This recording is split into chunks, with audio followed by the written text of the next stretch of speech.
तितली का पंख हिलने से ब्राजील में तूफान टेक्सास तक पहुंच सकता है। सुनने में अजीब लगता है ना, पर ये मैं नहीं कह रही। ये एक साइंटिफिक रिसर्च का टाइटल था जो 1972 में पब्लिश हुआ था। दुनिया में कुछ भी छोटा नहीं होता, सब कुछ एक इम्पैक्ट डालता है क्योंकि सब कुछ कनेक्टेड है और इस कनेक्शन को समझना हर किसी के बस की बात नहीं है। अमेरिकन मैथमेटिशियन और मेट्रोलॉजिस्ट एडवर्ड लॉरेंस, जो यूएस एयरफोर्स के लिए वेदर फोरकास्टिंग करते थे, 1961 में एक दिन एटमॉस्फेयर का सिमुलेशन बना रहे थे। उनके पास 12 डेटा पॉइंट्स थे, temperature, humidity, air pressure, wind direction and और। उन्होंने कंप्यूटर में डेटा डाला, रिजल्ट आया वेदर सनी होगा। फिर उन्होंने सोचा दोबारा प्रोग्राम रन करे। टाइम बचाने के लिए उन्होंने मिडल से डेटा उठाकर इनपुट कर दिया। उनको पता लगा रिजल्ट सेम होगा, पर इस बार मशीन ने दिखाया स्टॉर्म आने वाला है। लॉरेंस शॉक हो गए, उनको लगा कंप्यूटर खराब है। पर बहुत दिन तक सोचने के बाद समझ आया कि गलती उन्हीं से हुई थी। डेटा इनपुट करते वक्त उन्होंने 6 डेसिमल के बजाय सिर्फ 3 डेसिमल तक राउंड ऑफ कर दिया था। बस 0.001 का डिफरेंस और पूरे सिस्टम का आउटकम बदल गया। इसी तरह केओस थ्योरी का डिस्कवरी हुआ और जब उसके इक्वेशन का ग्राफ बनाया तो वो एक बटरफ्लाई जैसा दिखा। इसी वजह से इसे बोला गया बटरफ्लाई इफेक्ट। इसका मतलब एक बड़े सिस्टम में छोटी सी चेंज भी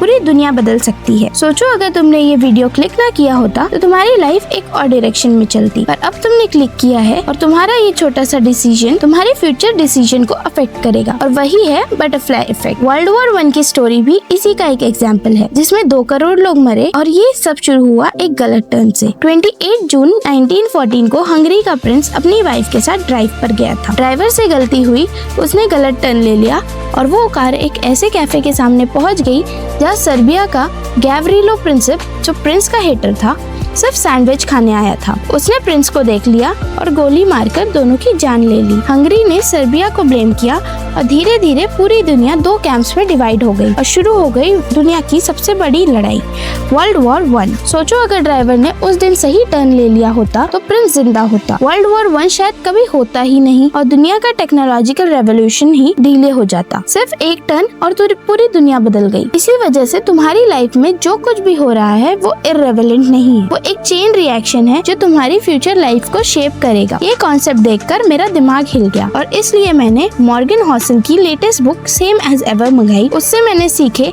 6 टाइमलेस लेसन जो तुम्हारी सोच को नेक्स्ट लेवल पे ले जाएगी। Lesson 1, invest in preparedness not in prediction. Future predict मत करो, प्रिपेयर रहो। हैरी हॉडिनी बॉडी बिल्डर्स के पंचेस खाता था और कुछ नहीं होता था क्योंकि वो प्रिपेयर्ड रहता था। पर एक दिन एक स्टूडेंट ने बिना वार्निंग के पंच मारा और उसका अपेंडिक्स बर्स्ट हो गया और हॉडिनी मर गया क्योंकि वो प्रिपेयर्ड नहीं था। कैलिफोर्निया में लोग कभी प्रेडिक्ट नहीं करते कि अर्थक्वेक कब आएगा, वो बस प्रिपेयर्ड रहते हैं। जेफ बेजोस से पूछा गया 10 साल बाद क्या चेंज होगा, उसने कहा मुझे नहीं पता क्या चेंज होगा और मुझे ये पता है कि क्या नहीं बदलेगा। लोग हमेशा चाहेंगे fast delivery, variety and cheap prices. Warren Buffett का एग्जांपल लो। 1962 में सबसे ज्यादा बिकने वाला कैंडी बार था स्नीकर्स और 2009 में भी वही सबसे ज्यादा बिक रहा था। बफेट सिर्फ उन चीजों में इन्वेस्ट करता है जो कभी नहीं बदलती, जैसे Coke, ketchup, insurance. So guess करना बंद करो, प्रिपेयर्डनेस में इन्वेस्ट करो। Lesson 2, stories are more powerful than statics. Titanic के अलावा भी कई शिप्स डूब चुके हैं, पर तुम्हें टाइटैनिक याद है क्योंकि वो एक स्टोरी थी। साइरियन रेफ्यूज क्राइसिस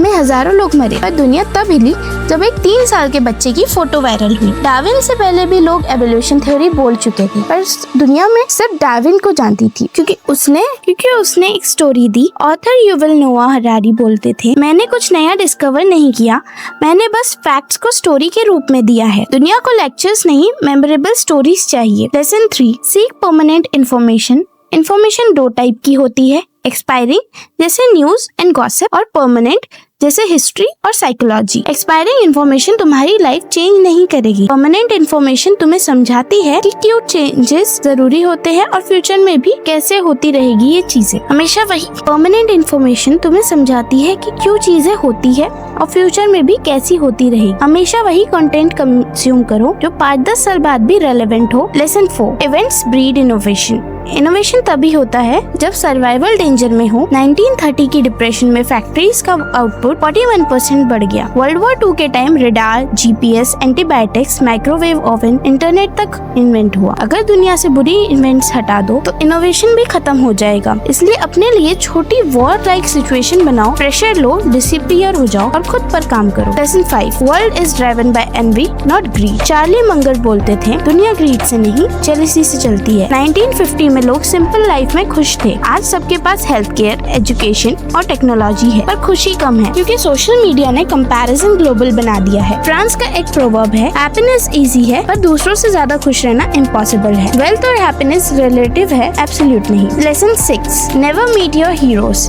अपने आइडियल से मत मिलो। जॉन बर्नार्ड केनिस न्यूटन के बड़े फैन थे। उन्होंने न्यूटन के पेपर्स खरीदे और पढ़कर पता चला न्यूटन ब्लैक मैजिक में और एल्केमी पे भी विश्वास करते थे। केनिस का दिल टूट गया। सच ये है, जिनके गुड हैबिट्स दुनिया से अलग होते हैं, उनके बैड हैबिट्स भी अलग होती है। अगर तुम सिर्फ अपने हीरोज के फ्लॉज देख लोगे तो तुम्हारी रिस्पेक्ट खत्म हो जाएगी, इसलिए उन्हें से दूर से ही डील करो। Final summary, first, future predict मत करो, प्रिपेयर्ड रहो। सेकंड, डेटा से ज्यादा स्टोरीज पावरफुल होती है। थर्ड, परमानेंट इंफॉर्मेशन कंज्यूम करो। फोर्थ, प्रेशर से ही इनोवेशन होता है। फिफ्थ, जेलसी को समझो, कंट्रोल करो। सिक्स, हीरो को कभी आइडल बनाओ पर पर्सनली मत लो। मेरे लिए मैं अपने हीरोज को दूर से रिस्पेक्ट करती हूँ। उनके फ्लॉज देखकर मैं उन्हें तोड़ना नहीं चाहती, उन्हें अपने लिए हमेशा आइडियल रहने देना चाहती हूँ।